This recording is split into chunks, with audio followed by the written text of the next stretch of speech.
Thank you guys for tuning in to another episode of Off Grid. I'm your host, Ryan Acevedo.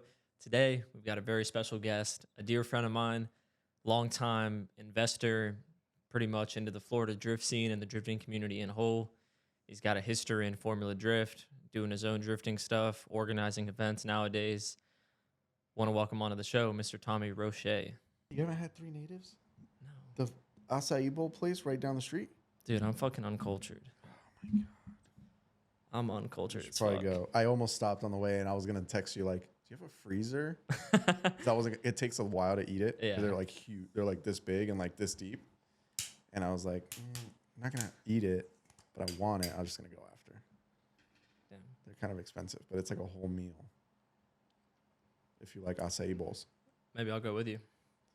Good. Quick little lunch. Well, dude, Tommy, thank you for coming on. Happy to have Thank you you here. for having me. One of the first guests on here, which is like crazy to think about. Yeah. Because there was just like an idea a couple weeks ago, and I was like, I gotta have Tommy on like as one of the first people. Listen, I was like, who shared something about some podcast? I was like, what is it? And then I looked and I was like, oh, it's Ryan. Yeah. And then out of nowhere, I got the message. Yeah, I was like, yo, I wasn't, get over here right now. I wasn't asked. I was Yeah, told. you were forced over Yeah, here. that's fine. Yeah, no. I wasn't doing anything on another Saturday, Yeah, my off busy man. day. Yeah, no event going down, No. which we can talk about. Tell people a little bit about yourself for people who don't know who you are. So, Tommy, my name is Tommy. I run drift events Where? at Orlando Speedworld, Hell yeah. OSW Drift. Man, where do I even start other than that? That's my whole personality, by the way. Yeah, it's just literally OSW Drift. events, selling car parts, and that's it. I thought about that the other day. I was like, what do I do? Okay, so I'll just preface this a little bit. I got to thinking about it so you know how like to move to Japan, you have to actually be able to like provide for society, like Yeah. do something that You have to helps contribute. society. Yeah, you have to contribute. Yeah. I went to Japan. I'm like, this place is awesome. I don't want to leave. And I go, I don't do anything to contribute to society. Yeah. Normal society. They're like, you make it worse. Actually, you just like Yeah. sell more loud Yeah, car like, parts. Like, wait, you sell car parts, you break laws by drifting because they hate drifting over there. I was just about to ask that. I Normal was like, what's people. it viewed like there? Oh, it's like a gang activity. Really? Oh yeah. Like Well, when worse than it is here? When it first started, it was considered gang activity if they caught you drifting. That's And, like, crazy. gnarly fines and jail time and everything. There's a guy, I don't know if you know him, but the brand Hardcore Tokyo. I'm not familiar with it. I'll probably So- get cooked for that. It's a small like brand. It's almost like the Hoonigan of Japan. But okay. Hardcore Tokyo, and the guy that runs it literally went to jail for years for street drifting. Damn. Like, dude's hardcore. So they don't mess with it then. Yeah, they don't. Damn, Like, that's crazy. I thought we were bad. no, yeah, it's actually way better because over here you get a slap on the wrist or careless Yeah. driving ticket, maybe reckless driving, and they go, okay, go home. Over there, it's like arrest you, car impounded, everything like that, if you get caught. Damn. Did I ever tell you about that story with the CTSV? I think I did, right? That I was like 16 in high school and I got pulled over doing 95 and a 40 with the CTSV. No. And like leading up to it, the throttle body was sticking. So I like used the excuse that the throttle body was getting stuck and I tested it and they let me off, which is like just stupid. I think you did tell me that. Yeah. Well, that happened like 5 years But- ago. So chances are it was literally I told you 5 years ago. Yeah, true. And that's a long time. Yeah. But That's when I met you actually 5 years ago. 5 years? Yeah. 2019 Spring Break Bash. Damn, is that? Dude, we're getting old. No, I'm getting old. I'm getting old too. Yeah. There's like other 16-year-old drifters at the track, and I'm like bringing beer legally that Yeah, I true. bought on the way to the track. That's true. Whereas like there was a point where I had to like, if I underage consumed alcohol after hours at the track, I had to hide it from you because I was Yeah. like, Tommy can't see. I've yelled at people for that where I knew they were underage. Yeah. Dallas Kirby. Oh yeah. He tried to compete in a drinking competition, and I'm like, No "You're shit. not 21." He's kind of like a mini Pat. You know what I mean? Or he like was like a mini Pat. Was. Yeah. Was. Now he's like a cop and shit. Shout out Dallas Kirby. Yeah, something like that. Yeah. I don't know. Like dude, he just like straightened up. I mean, he was never like a bad guy. No. But he He was bought just a like Corvette and posted it for sale like Yeah. instantly. Yep. And then he had a Z and then he sold that or Mm-hmm. sold it like after he finished it entirely and then was like, I'm going to buy another S chassis. And now he hasn't shown up to the track because he wants to build an S chassis. That's how it goes. That's the problem. Yeah. I mean, you're the testament to that. Buy a Z times Z. Yeah. Unless you're really trying to like do some cool shit with a car, just buy something that's gonna just get you seat time. But at the end of the day, like I guess what people want out of drifting is different things. Like for me, it's like Yes. being a sim kid. When my dad and I got into it, I was like, I want to get into drifting so I can go to the track all the fucking time, like as much as we can. So like in my head, I'm like, I don't care that a Z is not like the coolest car, doesn't look the sickest. It's like it's what's gonna get us to the track every Yep. single public day. So like, you know, I had that S14, and then we traded it to Geraldo for that Z, and never Oh, yeah, looked that's back. what happened with that. And then we almost won Pro-Am with that same car 5 years later, second place. But it also just really depends on what you want to do with drifting.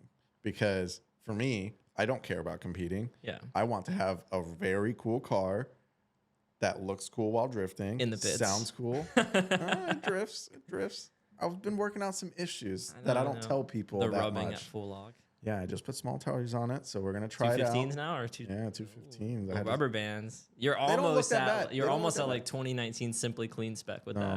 No. Like They don't look Daytona that beat bad Stan's though. kid. They do not look that bad. Or is it a 9.5? Yeah. Like 9.5J? Damn.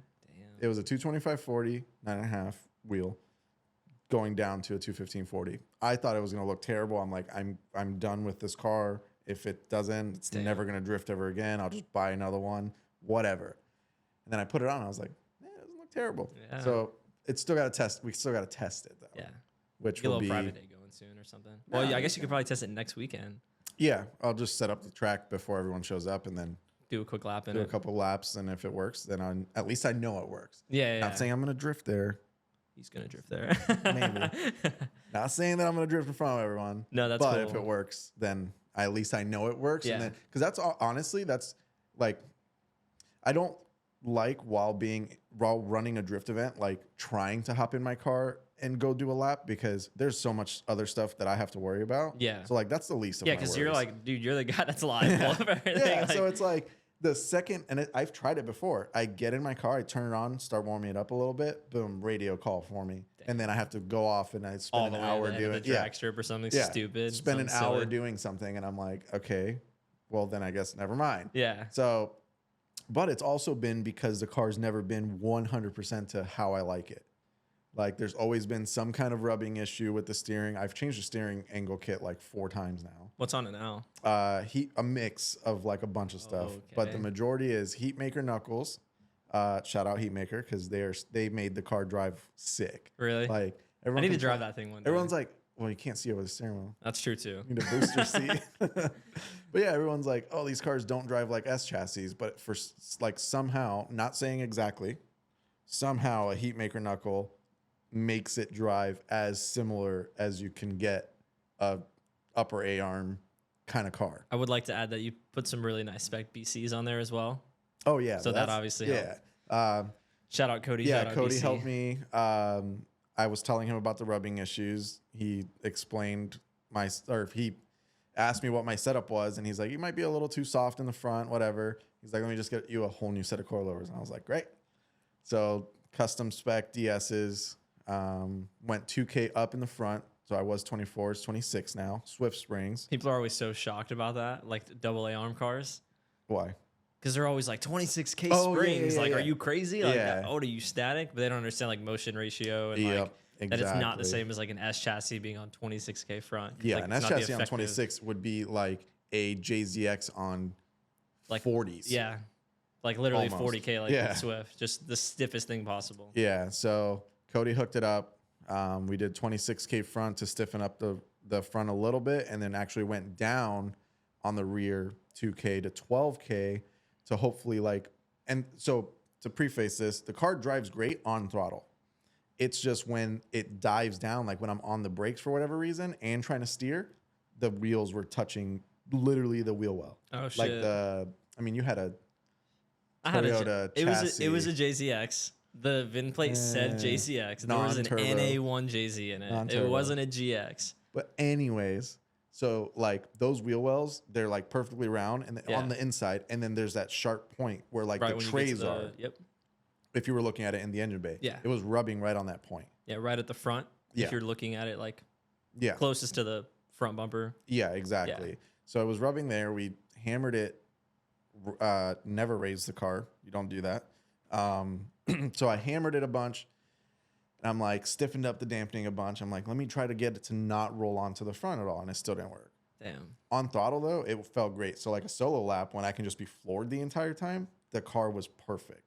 Now I just need to be able to do that while like, so I was trying to do a lap with Jason Frank before the last event. In his S14 or? He was in the R32. Oh, okay. So I love Jason. yeah, he's great. He kills it on grid, by the way. Oh yeah, I've heard such good things Like, about him. Like how he runs it and everything. It's great. He gets like everyone as close as possible without making it like dangerous. Yep.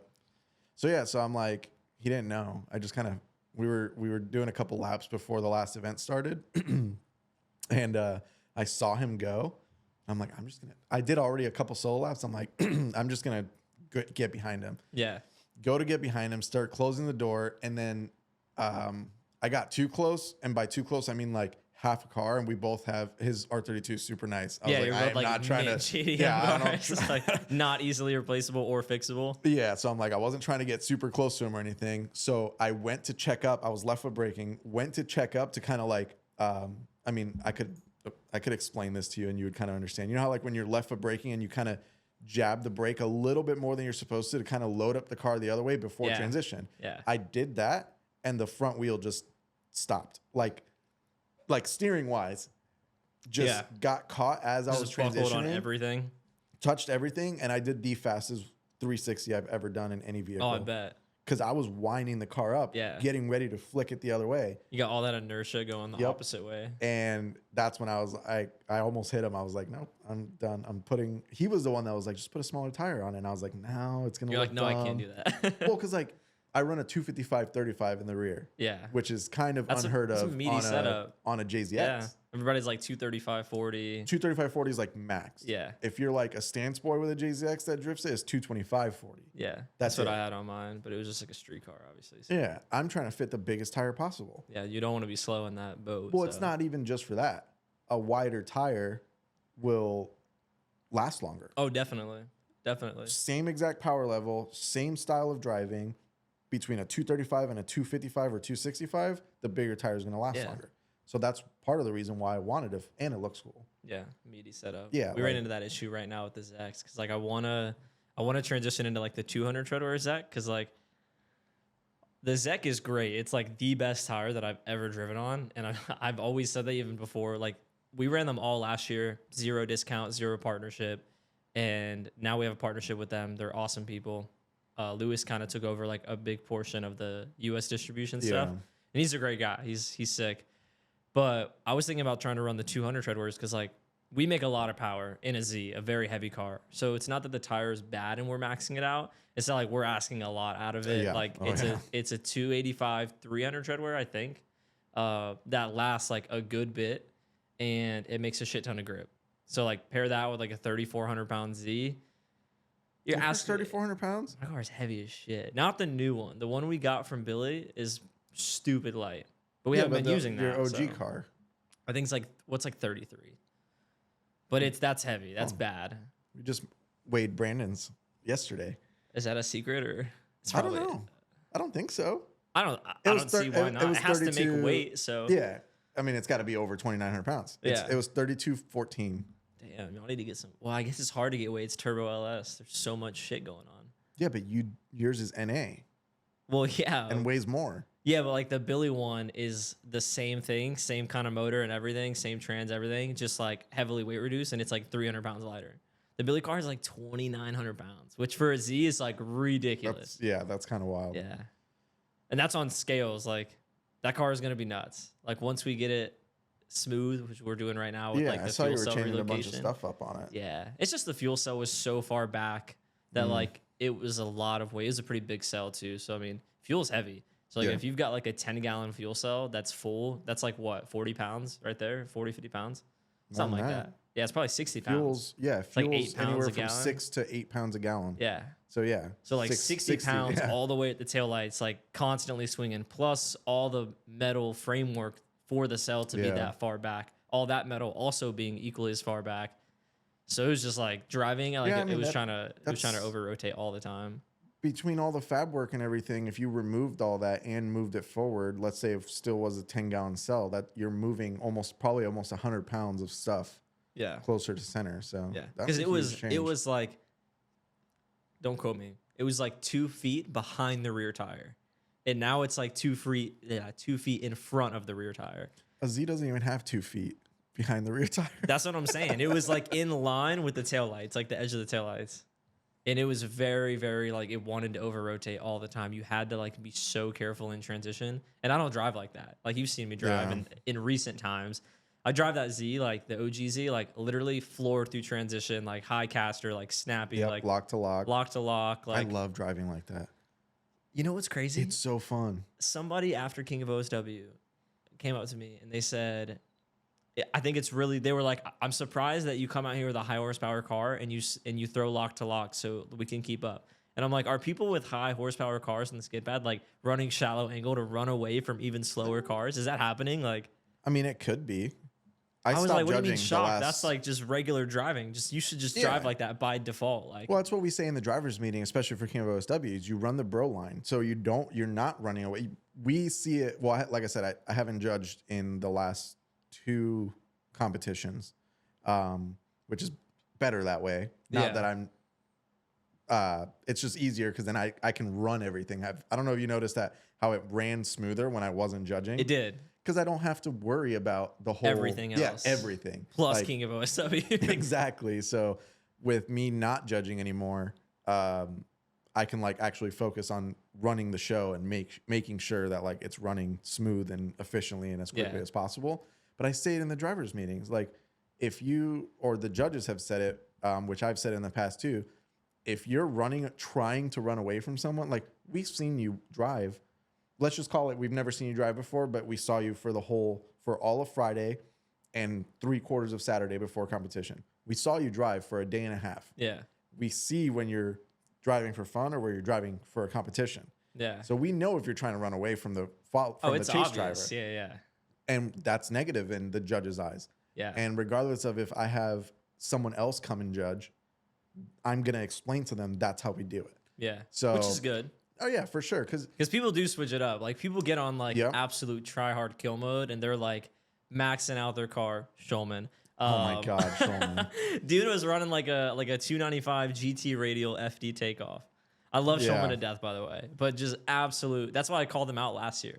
I was like, I gotta just take him out right away. And obviously that didn't happen because I was on some like half-used tires. But he was too. So it was just, he beat me. Yeah, but Shulman takes it pretty serious. But it's fine. It's nice to take it serious, but like, so I don't mind when people take King of OSW serious at all. Yeah. It's great. The issue is when they get salty about it after the fact. So Valid. if something if they're taking it serious, something doesn't go their way, they throw a fit about it. That's when I'm like, nope, you're done. Like, yeah, because you can't do that in Pro-Am. Like we take it, that's the most serious our program operates. It's like at a Pro-Am event. Yeah. And when we lose, we're just like, damn, all right, let's hang out. Yeah. You can't like snap into some sort of, hissy fit mood or anger. It's just like, damn, where's the nearest cooler full of Coors Banquet? Like it's time to just like watch everybody else drive and drink beer. Yeah, but that's why, like, with all that being said, because we went off on a little tangent there, like, to me, drifting is just like, for me, and I'm not hating on competition. Clearly, I run a competition. Yeah. Like, and you're very supportive of my program and what we do. Oh, for like, sure. You got OSW Drift on board with us, which was really awesome. Technically first strictly OSW Drift sponsored driver. Which is cool.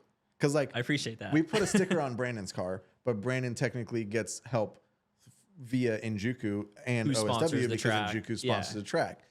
You are the first one that has, like, been, like, straight up OSW Drift sponsored driver. Yeah, which is sweet. I love it. Which became pointless when you won King of OSW. Yeah, because part of the agreement, I don't think we care about talking to. Part of the agreement was obviously, like, entry to all the events. Yeah, entry to all the events and help you out with testing. And then I won King of OSW like 2 months after we unveiled the car. Dude, it was like a month. Yeah, it wasn't even 2 months. It was like, oh, the next event is Spring Break Bash, and then I just won King of OSW. Yeah, but that's fine is cool. because it is what it is.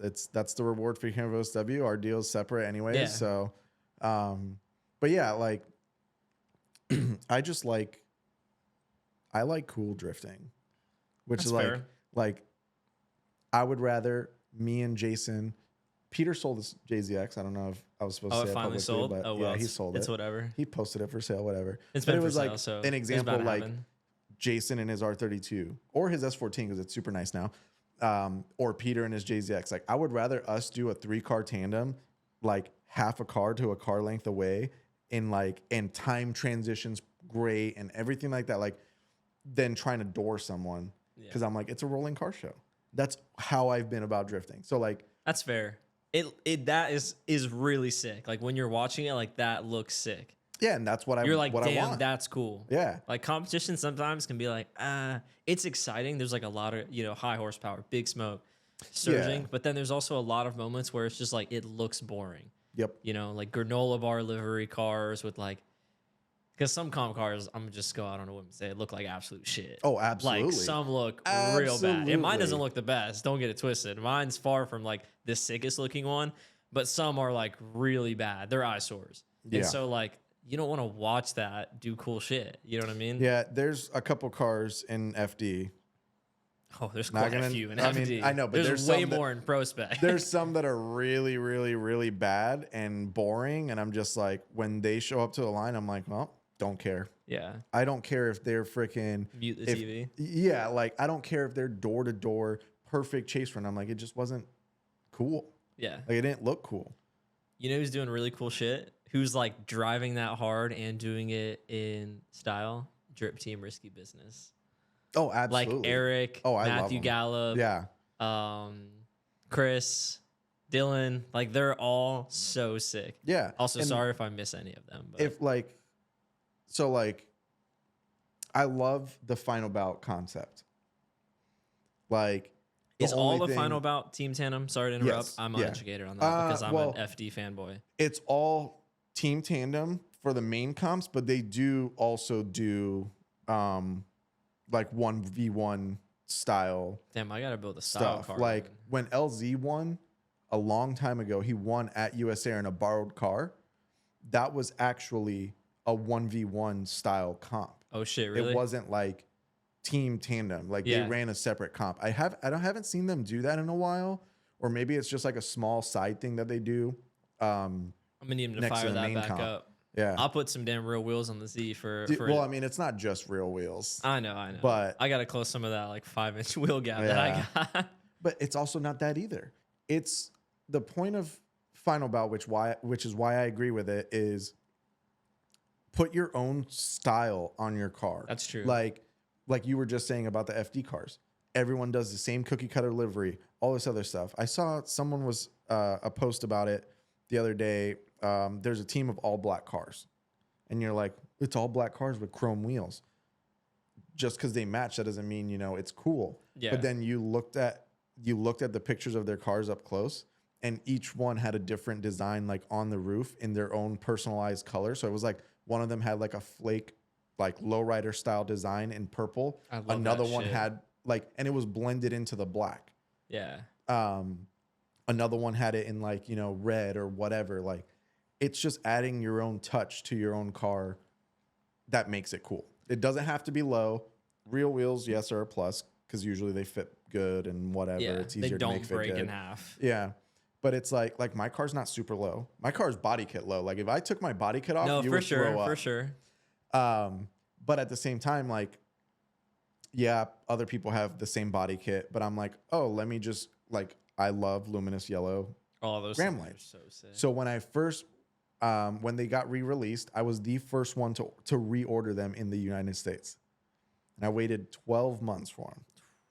I'm too impatient. I for waited that. so long that I bought Advents instead just to rock in the meantime. I love Advance Like so much. I was like, I need wheels, so I bought those instead. But I was like, I've always wanted luminous yellow gram lights, so I did. And then now that's just my whole personality. They're unfortunately. discontinued now, right? Like Yeah, you can't get them at all. They did a pre-order run.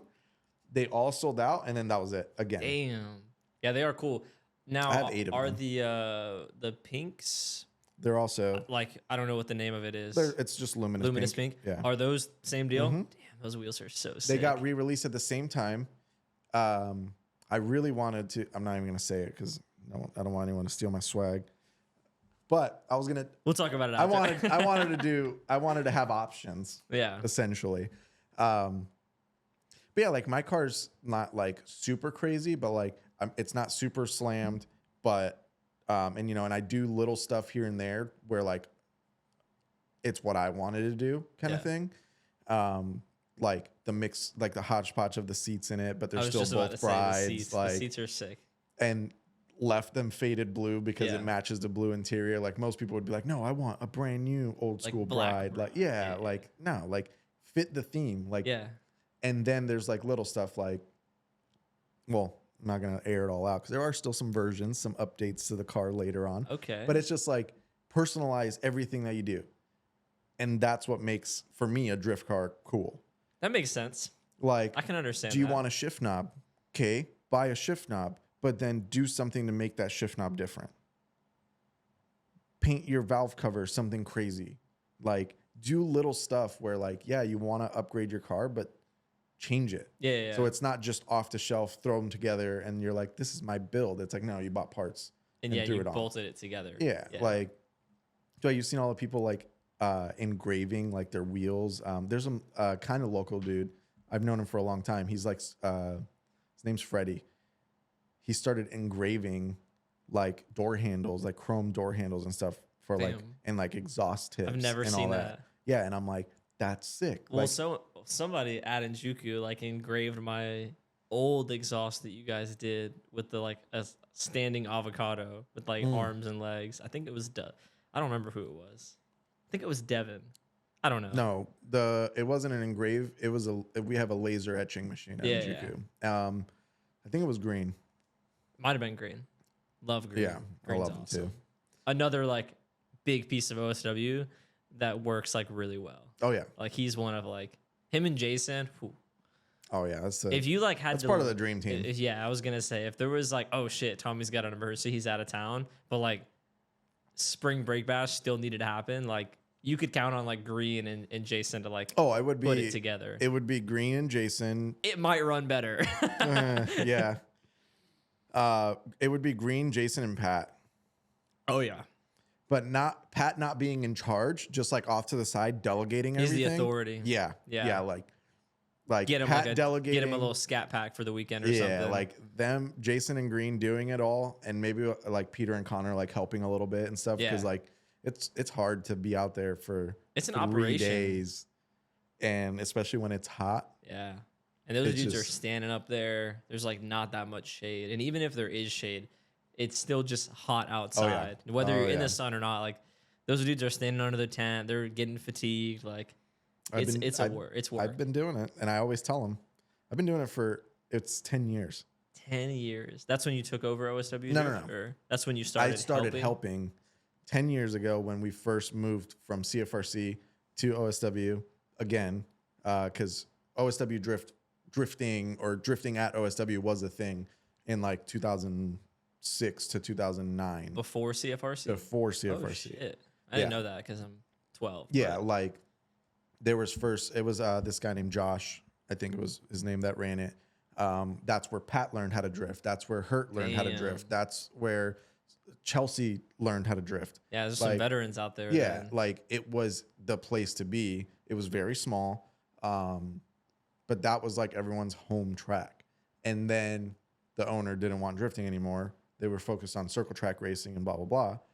Then CFRC opened. Everyone moved to CFRC. Then CFRC lasted for, I think it was something around 10 years. That closed down. The new owner the now owner, Ozzy, the guy that was running CFRC got in contact with him and was like, we'll try it. And then that was end of 2013. Damn. So I've seen some crazy shit, video and photo wise, of shit that used to happen at CFRC. Oh, CFRC was very wild. Questionable facility in terms of like safety and like not just being like a property full of crime. Yeah. Not necessarily like crime, but like things that are not, that a cop would not let you do. Yeah. The thing is though, is it was a different era. Oh, for sure. People still did like a bunch of crazy stuff. So I've known about drifting since I was literally a child, and 240s and whatever, but I never really got like super involved. I grew up skateboarding, So I didn't care about anything else in the world other than riding my skateboard. Then when I slowly I turned 16, got a job, and I'm like, oh, like, and I've always worked like on my feet or with my hands or whatever, like doing something labor intensive to make money. My first job was literally at PacSun selling clothes. So like you got to be on your feet all day. And I'm like, I cannot afford to miss work from a sprained ankle. Yeah. So like I slowed down on the skateboarding, got it. I already knew about cars, and I was like, oh, I knew what drifting was, and I'm like, I'm going to try to get into it. Found out about CFRC. So I only started like knowing about CFRC and attending events as a spectator there like in 2010 ish. And I graduated high school 2011, showing my age a little bit. Damn. Which is, it's still crazy for me to say because I think it's not that old. Like people like Eric, my best friend Eric, he graduated in 2008, and I'm like, oh, you're old. And I'm like, I graduated 4 years later, and I'm like, but yeah, so like I just started going there as a spectator, and I thought it was the coolest thing ever. And then I got like started talking to people. It was mainly Ant from Injuku and Kevin Lawrence, because they lived right. Kevin lived right across the street from Eric, which was 5 minutes down the road from CFRC. And, where was CFRC at? It's South Orlando. So like it's probably it would be like, let's use OSW as an example. To go from OSW to where CFRC was, probably about a 40-minute, 30-minute drive, 30 to 40 depending on traffic. But yeah, it was like south of downtown Orlando.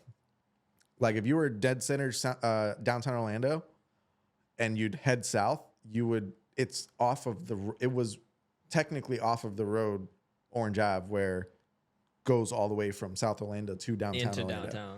Downtown. So it'd be like a 15-minute trip. Okay. I mean, that's not. It was close. I think it's bad because I live over here by OSW. Yeah, so I'm like, yeah. oh shit, fuck No, that. back in the day, I had a buddy that lived 2 minutes from where I live now in East Orlando. I lived in South Orlando. And he'd like, come hang out. And I'm like, dude, it's like a 40-minute drive. And I have to pay tolls. So like, tolls, if I take gas. I'm like, if I take the back roads, then it takes even longer. Yeah. Now I'm like, oh, so-and-so wants to hang out in freaking an hour away. I'm like, all right, let's go. Yeah. Like, no big deal. But back in the day, it was a haul to come to East Orlando. But I'm sure it was like a lot less developed too. It had to be, right? Like not too much different. Okay. Not too much different.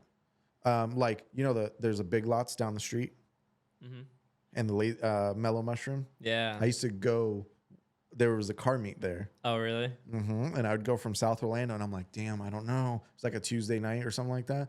Like, I don't know if I want to go all the way over there. It's so much gas and everything. And I don't know, it's been crazy. But yeah, like as a spectator, CFRC was crazy, but like everyone held themselves like accountable to a sense. Yeah. Like everyone knew, okay, this is too much. Like it was a lot, but they're like, okay, I'd better chill. Yeah. Now it's a different generation. No one cares. Yeah. Like no one cares. No one will stop unless they're told to stop. Oh, kind yeah. of thing. Like shit, we've had people running over tables and vans and shit. And what's the craziest shit you've ever seen as an event organizer? Like, what's the wildest me involved or no? The line here and like they're over here. Both you involved running the track to where you had to handle it, and then also one where you were just there and some crazy shit happened. There hasn't been really like anything. Well, I mean, the guy running through the gate. That was what. That was probably I just recently found out who that was. Really? Yeah. Yeah. No, I was pretty shocked. I was like, oh shit, really? He ended up paying for it, but that was probably the craziest thing that's happened at OSW. That was like straight up like not safe, destructive, and everything like that. Yeah. Like we've done some dumb stuff, but Definitely. like at the end of the day, we did some questionable things. Yeah, like at the end of the day, we still were like safe about it. Yeah. Like, and we were the ones technically still in charge. So like, you know, we knew when to stop. Yeah. Which is what I'm saying. Back in the day at CFRC, the people in charge knew when to stop. Everyone else were like, okay, we know when to stop. Now it's like, I have to tell everyone like, hey, we got to chill. Yeah, you got to chill out. Which is why I'm labeled the bad guy. But at the end of the day, like, you're like the mediator. yeah, like at the end of the day, it's just to protect drifting. Yeah. Because if something happens, whether it's drifting related or not, if something happens at a drift event, it's related to drifting, and drifting can get shut down. Yeah. And that a lot of people don't understand that. They don't. Like, they don't. And they think it's just facility. It's not. If something happens in South Georgia, if something happens at Chris Jackson's events, if something happens in I don't know, Pensacola, wherever else, like Five Flags or wherever else they run drift events, anywhere in like the East Coast almost or Southeast, if something happens at any event, everyone gets affected. Yeah. Which is why I like take everything so serious, because not only can the owner just go, I don't want drifting anymore, and then half my life is just gone, or the insurance companies are like, we're not supporting drifting anymore. And then everyone that's involved running drift events in the Southeast will not be able to get insurance, and all drifting would stop. Yeah.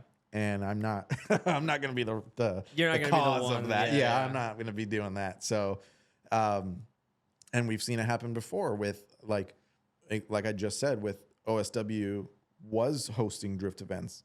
And then the owner one day just said, I don't want to do this anymore. And that was it. Yeah. There was nowhere else to go. Which that was before Aussie, right? Yeah. Entirely. Yeah, that Different was ownership. that was all before Aussie. But it's like, it's very possible. And it's like, yeah, the owner makes money and whatever, but like no amount of money is worth potentially losing your entire racetrack because of someone It's being a business. It's an investment. It's not their hobby. Exactly. They enjoy it, but you know, even for Aussie, OSW is a business. Like it is a thing because it's his pride and joy that he makes money on and makes a livelihood and like feeds his family and all the employees and everybody involved. Like it's not just like for fun. Yeah. It's not like somebody, he's not just rich and opened up a racetrack for everybody to come play. You know what I mean? Yeah, no, that is his business. He sold the business to build another business. Yeah. And he that's took a what risk, it is. and that's his thing. Yeah. So And it's become a pretty sick thing. The drag racing side is wild. Oh yeah. Like that shit is bumping. Oh yeah. Like they're always busy. They always have gnarly events, big events, huge events. But that's why like Ozzy doesn't need us to be there to run drift events there. He doesn't need it. He can just run another big drag racing event. If we're talking monetary wise, Yeah, he can money wise. run one extra event, one extra huge drag racing event, and make all the money that we make in I was gonna say probably the entire year. Yeah. in one or maybe two crazy. events. So he doesn't need us, but he's like, he likes drifting. He likes what we're about. It's a change of pace for him from dealing with all drag racing and payouts and all this other stuff. We just go, hey, we want to just have a place to go practice. Yeah. He's like, okay, here it is. Like, Which is cool. Yeah, no, it's Love great. Ozzy for that. But that is also why And everybody cries, but yeah, but I am literally there to protect drifting and protect his business, because without him, we wouldn't be drifting there. And then if we mess up drifting there, then he, can get in trouble with the drag strip side of it too, with his insurance and everything. So I kind of play both sides and make sure that everyone's happy. The drivers are getting enough seat time. The owner's happy with, nothing happening, no bad stuff happening, whatever the case may be. He makes a little bit of money and we all go home safe and had a great time. So, yeah, I'm gonna get into some nitty gritty here.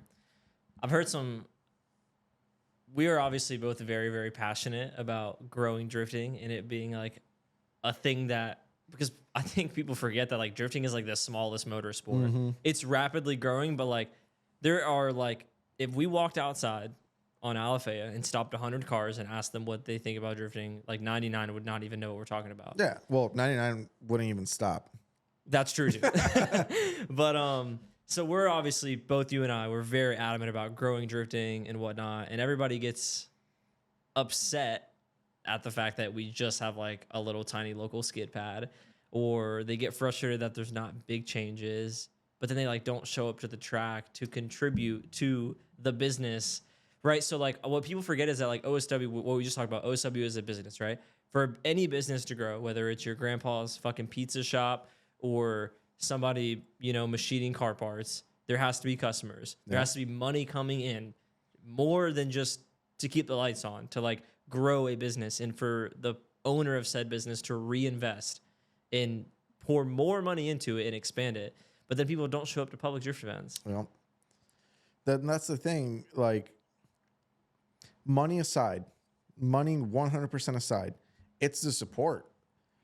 If the owner sees that the attendance is dropping, it's not just, oh, we're not making as much money. It's the fact of like, what are we doing that people aren't showing up? For sure.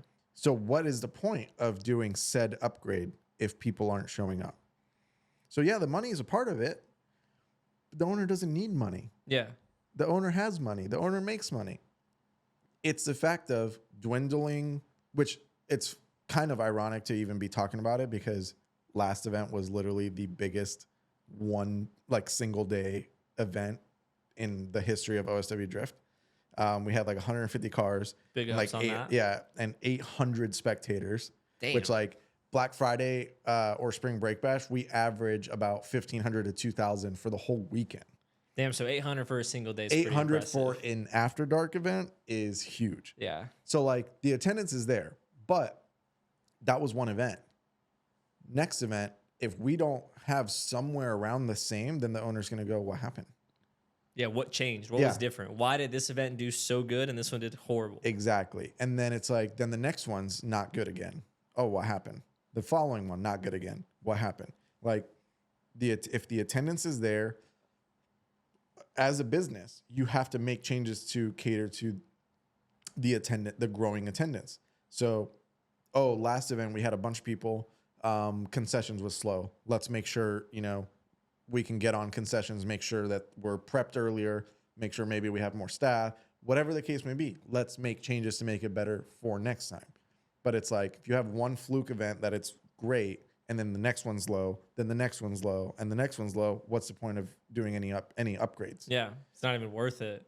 Yeah, because then it's like, okay, let me hire, which is not easy to do, by the way, but it's like, let me hire someone else for the kitchen, or let me bring someone in just to help for the kitchen. Then the event's slow because no one showed up, and then it's like, well, why did I spend this extra money? And then we revert back to what we've been doing. Yeah.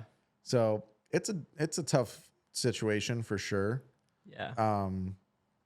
But it's just everyone needs to come support.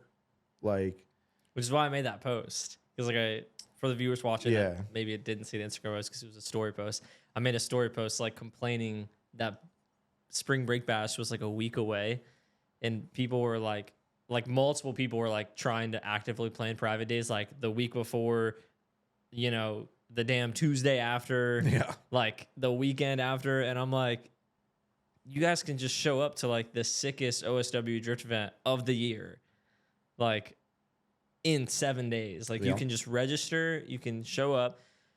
And I get it, right? I get that if you go to a private day, no matter how you slice the cake, you're going to have more seat time, less waiting in the car. I get it, right? I get it. But yeah, but like there has to be a point where like when you want drifting to grow and excel, that like you have to understand that I have to show up to this public event in order. I need to contribute for it to grow, right? Yeah. Like when there's random kids showing up to the track, when there's no cool ass cars and there's people with the real sick builds and comp cars and style builds, when they're not showing up to the track, and then when little Johnny shows up, drags his mom out, and it's just like a bunch of the guys that are supportive, right? But like not the sickest cars, not the sickest driving, versus like on a weekend where like, me, Ginge, Lewis, we're out there like stacking up like crazy, putting on a good show. People want to see that, right? And like spectators, like the biggest way to grow the track from my perspective, I feel like, because, you go drifting, you grow. There's only so many people that can actually show up to the track and drive. There's Yep. endless amount of people that can show up and watch. Oh yeah, especially at OSW because we have the room for all of them. Yeah. So. But it's funny that you mentioned that because the thing. So back to what drifting is to me, other than the car stuff, for me it's the culture, the people, the environment. When you attend a public drift event, you're getting 100% of what drifting is about, especially at OSW. For sure. There's the culture, the cool cars, the pro cars, the comp cars, the missiles, whatever you want to call them, the camaraderie in between everyone, you break something, you have no one else, like everyone could just be like, oh, what part do you need? Like, all that stuff. Even if you don't even know the other driver or the other whatever. Everyone's helping everyone. Everyone's having a good time. New people are showing up to spectate, whatever. But if you only attend private days, you're missing 60% of drifting. Yeah, all you're getting is the seat time. All you're getting is seat time. Just the seat time. And maybe, and that's it. Like, but when you're going to a public drift event, you're getting 100% of the drifting experience. So I've known of people that have never attended a public drift event.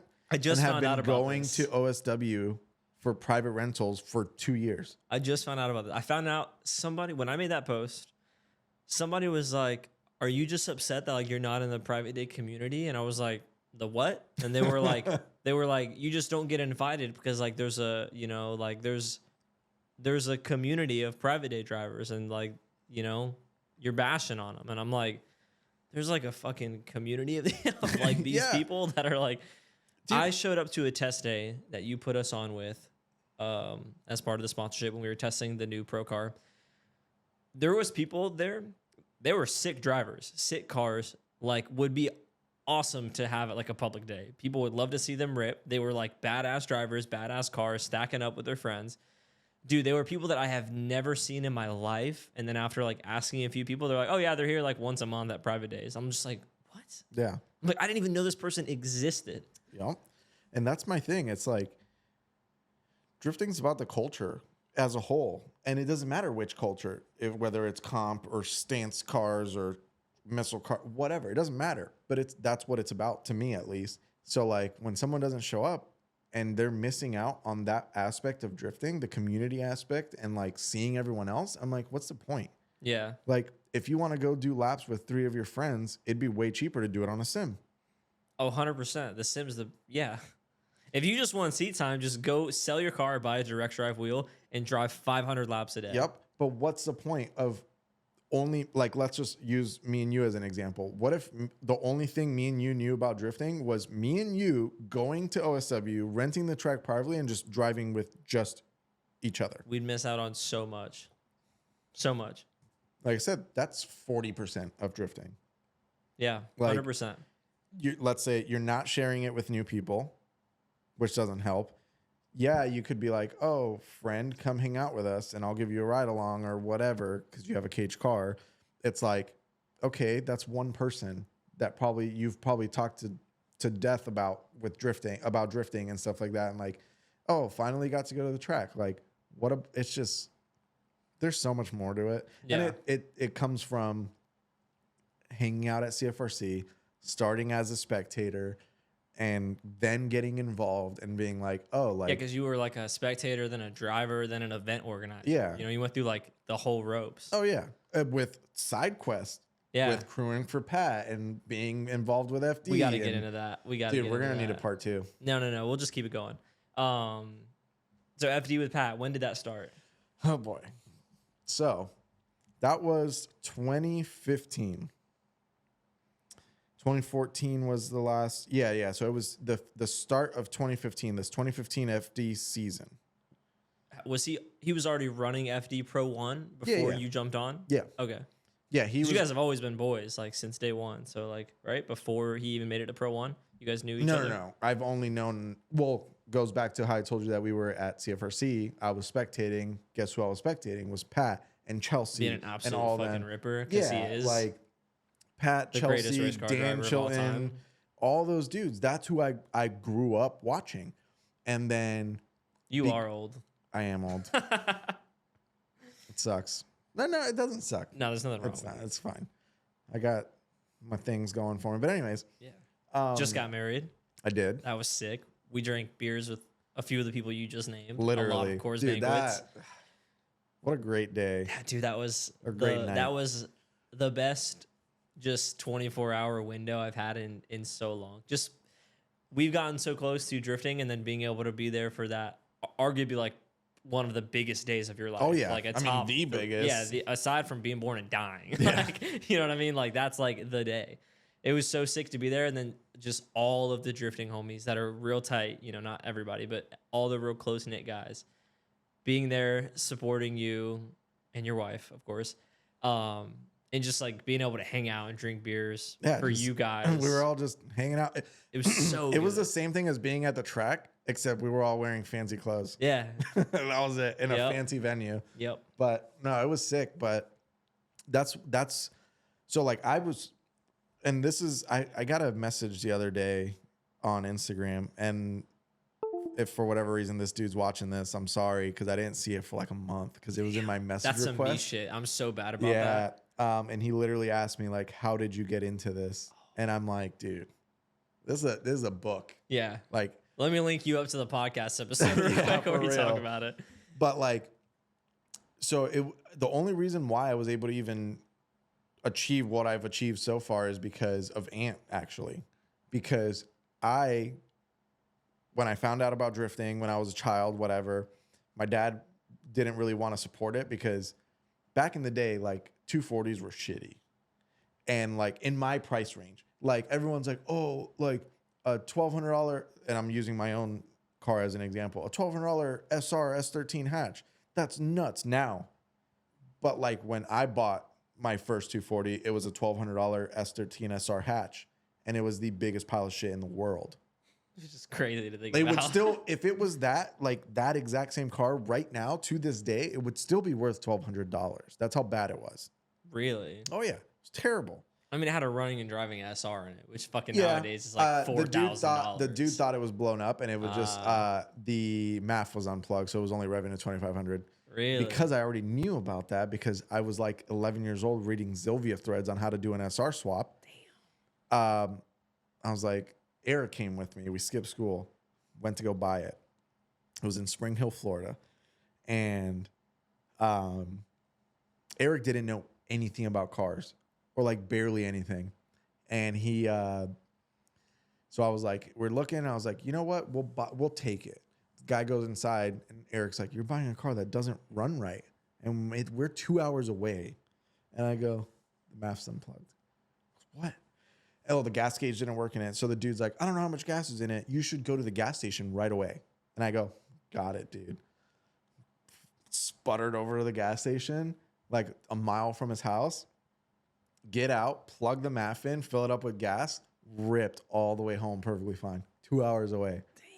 Damn. Poor guy. Yeah, but whatever. Maybe he's out there. But speaking of the shitty car, I don't remember how. I think it was like there was like some Saturday night like street racing meets in South Orlando, and I think that's how I met Kevin or whatever. Maybe it was at CFRC, or... Kevin Lawrence. Maybe it was at CFRC, whatever. Met Kevin because we were into cars and I had a shitty 240. Met Ant. Ant's the 240 genius, the guru of 240s. Got involved with him, and that's how like realized Kevin drifts. He had the Corolla at the time. Whatever. Ant helped me out with it. We would go to Injuku after work, after our normal jobs, after they were already closed, to help either with Ant's car. Eric bought a 240 shortly after that. So either working on Eric's car or working on my car. My first set of coilovers was out of the defective ISR parts bins. And Ant said, if you can build a full set of coilovers out of this giant box of defective parts, you can have them. So while they were working on one of the race cars, I'm sitting there playing Legos with a bunch of like defective coilover parts to build my first set of, because I was broke. Yeah. I had zero money. And he's like, cool, you found some. There you go. Keep them. So like, I love Ant. oh yeah. So at that time, Pat was he was the Injuku racing driver. Is this like red coupe era? Yes. Or okay. This was end of NA black coupe. I remember that with the blue and red on the side. Yes. Or yep. Start of red turbo LS coupe. And I saw Pat at CFRC, saw him at the track, whatever. Then I start seeing him at the shop. because he kept his car at Shinjuku or was there at least working on it. And I'm like, oh, okay, like that's Pat. Like that's cool. He's a freaking Formula Drift driver, whatever. Yeah. Then it was more like, hey, what's up? I'm like, hey, what's up? And then just kind of like started like talking more. Oh, I'll see you at the track. And then I'd see him at the track. He'd be like, oh, what's up? And then it just kind of evolved from there. And then next thing you know, it was like 2015 FD season comes around, and we had already like started like, you know, being like mutual friends kind of thing. Like, or because of mutual friends, we started being like acquaintances.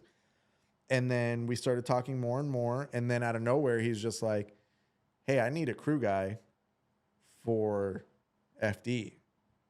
And I'm like, okay. And then I asked him about like what the deal is and blah, blah. And he goes, listen, he had just lost like a couple sponsors because they dropped out like whatever. And he's like, I can't pay you. I go, I don't care. He goes, I can only afford to keep you alive when you're with me. And I was like, okay, let's go. That's Pat verbiage too. Oh yeah. Like that's exactly what he said. Yeah, that's literally what he said. He's like, I can't pay you. I can just afford to You can keep eat you and alive. breathe and drink Yeah. whatever water you can find at the track. Literally. And I said, all right. And at the time I was detailing cars at a dealership and like wasn't really making that much money anyways. And I'm just like, what's the worst that can happen? Like I lived at home. I was like, what? I don't need money. So like, fine. And then when I was working at the dealership, it didn't matter if I was just like, hey, I'm taking off, because I didn't have PTO. I was full time, but I wasn't there long enough to like earn PTO and all this other stuff. So I was just like, I'm leaving, and they're like, I'll be back in like 2 weeks. They're like, okay. And because it didn't cost them any money for me to be off. Yeah. So You were saving them money. yeah, technically. Well, no, because it was flat rate. So like if I'm if I'm not there physically working, I'm not getting paid. Yeah. So I went with it. And I remember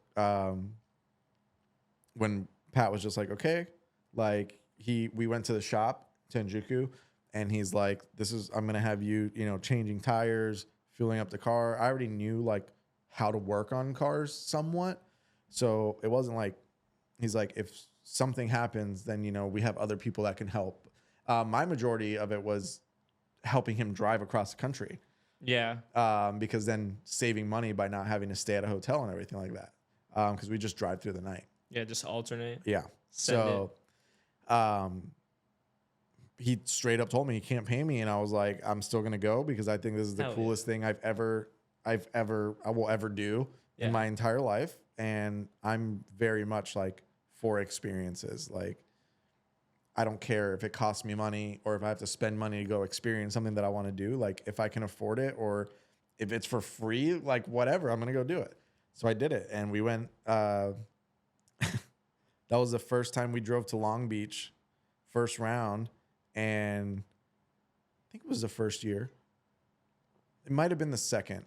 But yeah, we made it. We did like almost a cannonball style run from Orlando to all the Long way out Beach. to Cali. It's supposed to take you like 2 days. It was like 48 something hours, 49, 50 hours. And we did it in 41 or 40 hours because it was just nonstop. Like, this is pre-Bev too. This is different truck. Oh yeah, it's a different truck. It was a 2000 F350. I bet Bev would have had that bitch done in about 38. Oh, I don't know. Bev. Yeah, but see, the problem is Bev was too nice. That's true too. Because she's a 65 mile an hour cruiser. You Bev has the amenities. Yeah. This Ford that we were driving did not have the amenities. I had to unlock every time we got in and out of it and locked the truck. The key fob would work, so he would unlock it, but his driver door wouldn't. So I'd have to get in the passenger seat, and then I'd have to unlock his door. That thing was a little shit box. Yeah, it was. The speedo was off because it had 37s on it.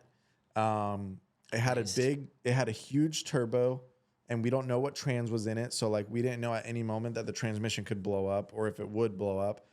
We had to drive the fuel gauge didn't work. So we just used the odometer that was also off because of the 37s, to know when to stop for fuel. Like, it was rough.